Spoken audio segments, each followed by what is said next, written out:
Hello, welcome to the latest from Iguacu, your trusted source for effective overseas giving at weareigwah-soo.org. Thank you for joining us. I'm Catherine Davies, CEO, and I'll shortly be joined by our lead researchers, so please don't hesitate to post a question. These updates are for you, so we'd love to know what you'd most like to know. So shortly joining us is our lead researcher for Syria and Iraq, Nathanael Shiraki. So I'll just invite him in an update on Syria. And here we are. Hello, Nat. Hi, Catherine. Thank you for joining us. Would you like to share with our audience the most important things to know right now about Syria? Yes, so yesterday, aid trucks reached the besieged area of eastern Ghouta, where nearly 400,000 civilians are still trapped. But the convoys were stripped from medical supplies by the Syrian government. So this is not a new practice, unfortunately. This has been going on since the onset of the conflict, in particular from the Syrian government side, and this has been reported many times by the Iguacu experts on the ground with whom I speak.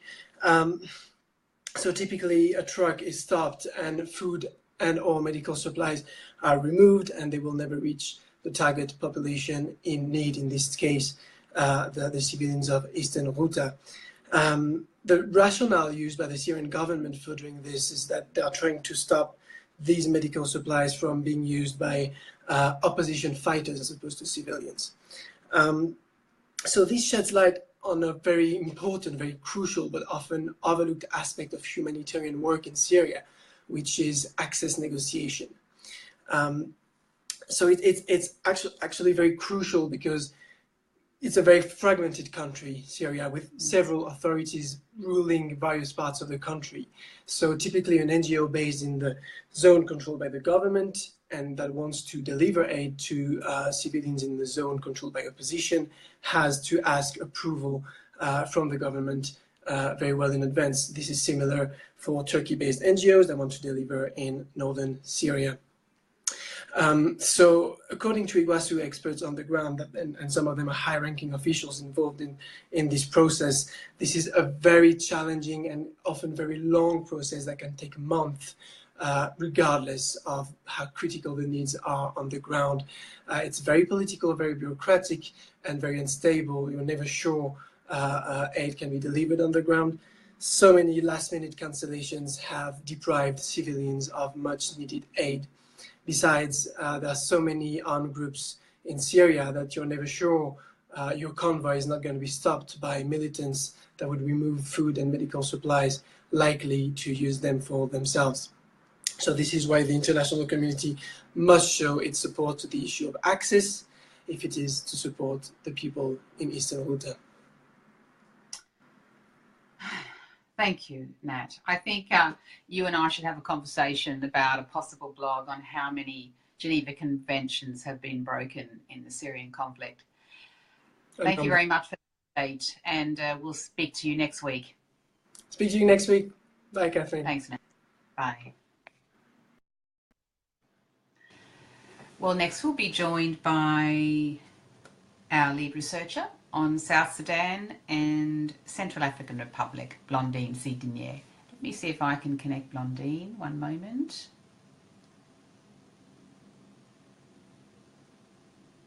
I have got lots of people here and I'm just trying to find the right person. Okay, bear with me. Blondine's going to share an update on South Sudan, and maybe can make another comment so I can just pick you up there, Blondine. And I believe she also has an update for you on the Central African Republic. And the format here is changed and I can't seem to see her here. And I'm just looking for comments from Blondine. And I don't seem to be having any luck. So if Blondine, if you can hear me, if you just make another comment there, and then I can bring you on into the session. Blondine's going to share with us some information about a report that's just come out on food insecurity in South Sudan, which is quite serious and it's actually an official report by the organisation that monitors food insecurity around the world. And here we are. Great, I have some success here, and I'm able to add Blondine. It looks like it's going to connect very shortly. Thank you for your patience. And hi, Catherine. Here we are. Hello. Thank you very much. And I was just explaining you'll be sharing us some information about South Sudan and the report on food insecurity. Is that right? Yes, absolutely. So indeed, the official body that evaluates food insecurity worldwide has found that the food crisis in South Sudan is deteriorating across the country. More than half of the population is in urgent need of food, and without large-scale humanitarian assistance, 50,000 people could starve to death.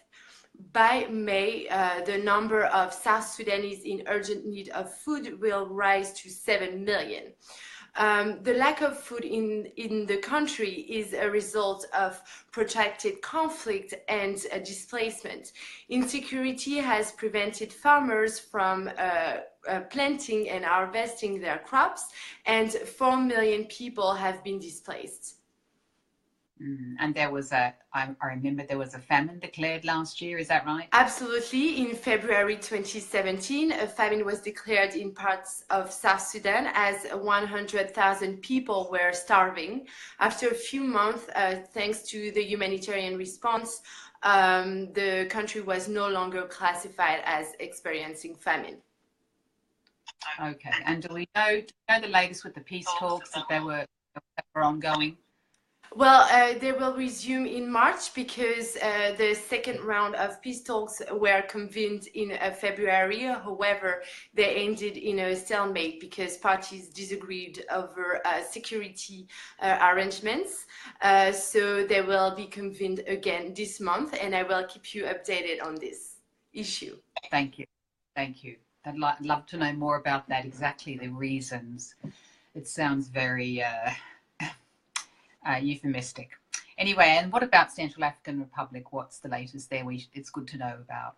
So Sunday, 25th of February, 6 aid workers were killed in the northwest of the Central African Republic whilst on a mission to train teachers. It is the first deadly attack on the humanitarian community this year. The Central African Republic is one of the most dangerous countries for aid workers to operate in, and last year 14 aid workers were killed. The northwestern part of CAR is currently experiencing renewed fighting as two armed groups are clashing over the control of roads and to expand their area of influence. And in that region, over 65,000 people have been displaced. And the charity we recommend, Triangle, just to say, you can support Triangle at our website, weareigwah-soo.org. Despite the dangers of working in Central African Republic, they do an effective job on the ground and are very much appreciated by the people on the ground and have been highly recommended by the network. Is that right, Blondine? Absolutely, absolutely. Great. So we really encourage you to support Triangle. They're very brave people working in a very dangerous place, doing a fantastic job. Indeed. Thanks very much, Blondine. Thank you so much, Catherine, and see you next week. See you next week. Bye for now. So next, Kirsty Aventurine. And Kirsty is our lead researcher for Haiti and Myanmar. And I see that Kirsty's standing by, so she'll be joining us very shortly. And I believe she has an update on the Rohingya crisis. And here we are. Hello, Kirsty. Thanks for joining us. Hi, Catherine. Hello. So the Rohingya crisis, if you wouldn't mind sharing what's important to know right now. I understand that it remains very serious and that there's a monsoon on the way. Is that right? Yes, indeed. So as the monsoon season approaches, Rohingya refugees are at serious risks of landslides and flooding, and cyclones could hit Bangladesh from March through to June. Following the military crackdown in Myanmar against Rohingya villages in Rakhine states, many shelters in Bangladesh were built in haste on steep slopes and hilly lands with fragile materials such as bamboos and plastic sheets.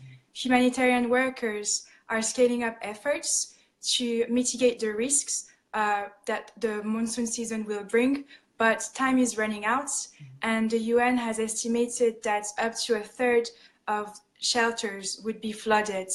So at the moment, there are about nearly 700,000 Rohingya refugees who have crossed from Bangladesh to Myanmar, and from Myanmar to Bangladesh, and 6 out of 10 are children. Oh, well, that's a very high proportion. Thank you very much, Kirsty. Thank you for that update. And thank you. See you next week. Thanks, Kirsty. Thank you. Well, I think that's all our researchers joining us today, and I'm just double checking. No, I don't seem to have any questions. So I strongly encourage you to post a question next week. They're very welcome, and we'd be very happy to field any question on any of the crises we cover or any of the charities we recommend. Thank you very much for joining us this week, and wishing you a great week. Bye for now.